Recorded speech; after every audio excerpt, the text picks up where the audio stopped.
Dwan, you can just go to God Rest You Merry Gentlemen. That'll be the next one we'll do.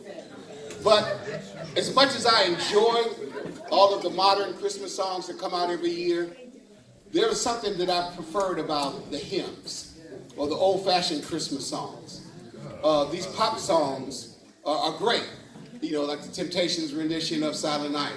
It's a classic. We've been singing it for years. And people have come out with Granny Got Run Over by a Reindeer on Christmas. And Mariah Carey's Christmas song. All those songs are nice, but they miss something to me when it talks about Christmas, because many of them miss talking about the reason that we celebrate this time of year, and that's the birth of the Savior.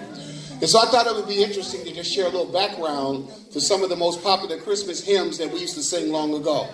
Now, that one, Silent Night, was the first one, and something about that, the first time that was sung, I'm going to just share that with you.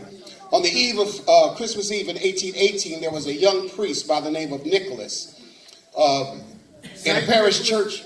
No, not that one. And they faced a disaster because the organ had been incapacitated by mice. Mice had eaten through and broke the organ.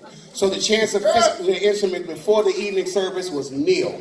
Father Joseph Moore was not a man to just give up, however it says. He pulled out a poem that he had written several years ago called Stille Nacht. Moore took his poem to a schoolmaster in a town nearby by the name of Franz Gruber. You might have heard of his name before.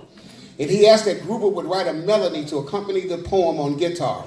And in just several hours, Gruber had the music done, and the Christmas carol that we just sang was played for the first time that night on Christmas Eve in 1818. Now, the song, the version that we sing, was not translated until another 50 years. An Episcopal bishop by the name of John Freeman published an English translation that is most sung today, and he did that in 1859. Now, it says the song was unique, but one interesting factoid makes the carol special. Here's something that you can know. In 1914, during World War I, during the Christmas, they had a truce. They had a sensation of fighting. And they all decided to sing a Christmas carol. They sang it in French, they sang it in English, and they sang it in German simultaneously, because it was the only song that all of them actually knew. The song Silent Night had such a popular appeal to the people that even warring armies took time to sing Silent Night together. And the night they did that, they really did, in the midst of all that war, experience a silent night in peace for just a few moments.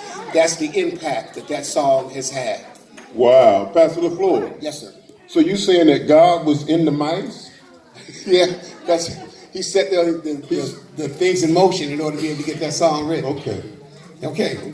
Now, the next one we're going to sing is God Rest You Merry Gentlemen, and that's an interesting story behind that, because this was a song in 15th century England, and during that time, believe it or not, they didn't sing happy songs around Christmas. In fact, we say merry, we think of happy and gay, right? But that's not the original use of the word. The word merry means mighty. It means strong.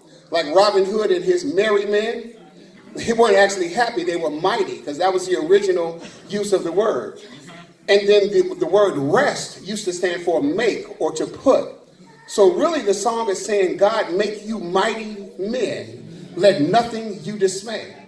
And one of the things, because we don't understand that, we miss that real important point, is that that's what we need from God to do today, is to make us mighty men. Yeah.